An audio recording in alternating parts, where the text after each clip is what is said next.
Welcome to Philippine Life. This is Darren.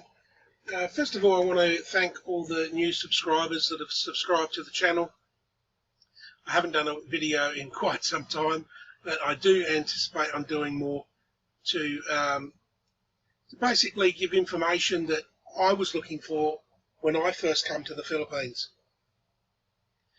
Now, one of the first things you'll notice coming from your country to the Philippines is the poverty and the people in need. You'll certainly come across street beggars in your daily life, depending on where you live. The province isn't so bad because there's food all around, but in the built-up areas, the city areas, there's not as much, and there's more people in need. Now, for many years, people were giving money to the people. Even though it's been illegal since 1976, I believe, but it was rarely enforced. But as of last year, I've heard that the police, the authorities, certainly in my area, which is north of Cebu, have been enforcing these laws. So it is illegal to give them money. I actually never really gave them money. I did actually on my first time, and my wife said to me, look, don't do it because they'll look for you every single time, knowing that you're going to give. So what I decided to do was give them food. So I would either, fill my pockets with lollies, or I'd go and buy some things. If I noticed them there, I'd go and buy, some things and put them into individual bags and then hand them out.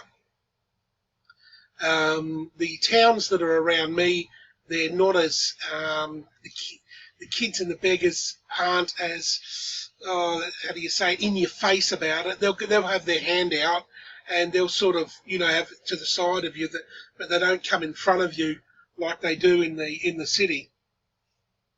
But nevertheless, that's what they're after. Now, if you stand back and have a look, just as an observer sometime, and watch these kids for some time, you'll see that when they are given money, that they run off around the corner, and you can see them handing that to an adult. So it's basically a job, and they send the kid out in dirty clothes and whatnot to make it appear that he's in worse condition than he actually is. Having said that, there's a lot of people that are in desperate need, and you can see that. You can clearly see that.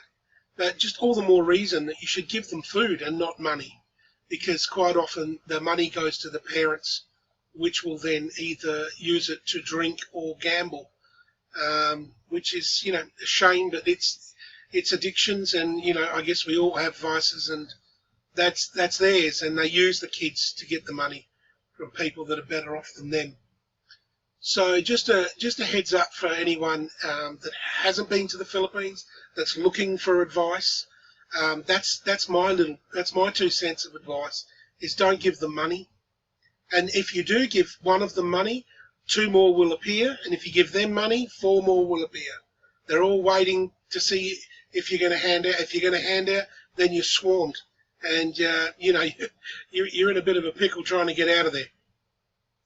So I've seen other YouTubers. Another one is to have lollies and just hand them out.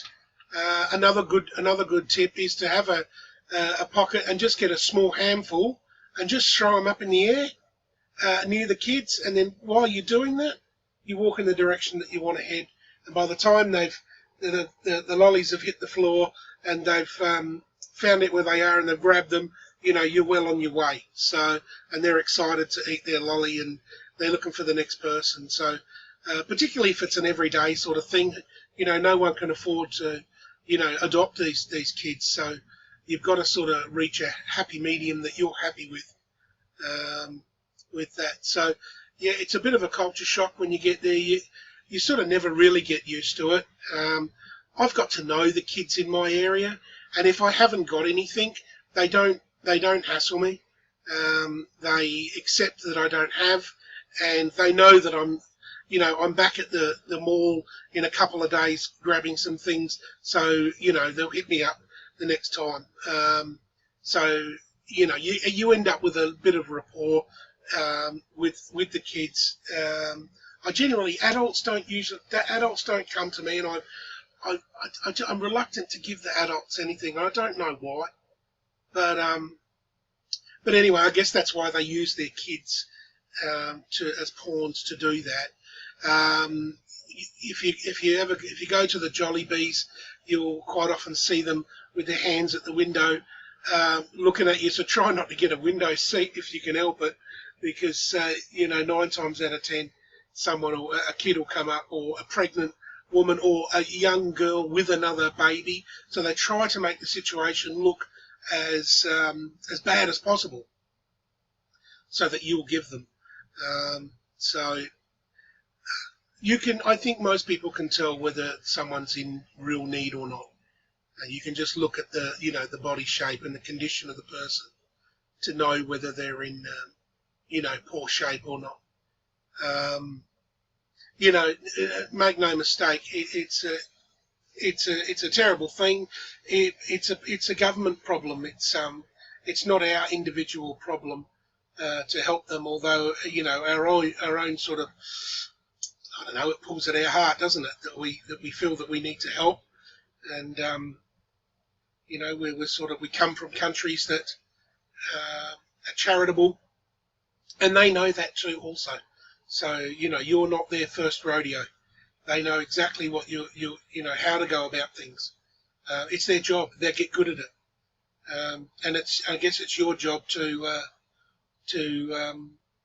get around it the best way you can, and that is to feed them. Just don't give away your money, because it'll just create more problems for you. And on top of that, they are enforcing that side of it. And if the town that you're in is coming down on that sort of thing, you will receive a fine, and the child will get taken away. So things will happen to the child. They're put in the system. I don't know if that's a good thing or not. I don't know exactly what happens to them, but I do know that children under 9 will be taken away. So be aware of that. When you give them, if you do give them money, you're risking their future as to where they are. So, they might be surviving all right where they are, and could end up somewhere worse if you give them money. So that's about it. That's there's going to be lots of other input. Hopefully, some other Philippine bloggers will come in the comment section and talk about their experiences and other tips and tricks and that sort of thing. So I'll leave the comment section open on the video so that people can respond. And for any questions, just hit us up in the comment section. All right, I hope to make some more videos, and I've got lots of footage on the hard drive. I want to get into talking about the building of the house that we've done and how we went about it from start to finish. So that will be coming. That'll be a series of videos on our build, and the problems that we come across, and the application for permits, and all the other legalities of it, and dealing with the builders and so forth and so on. Okay, folks, we'll see you on the next one. Have a good day. Bye.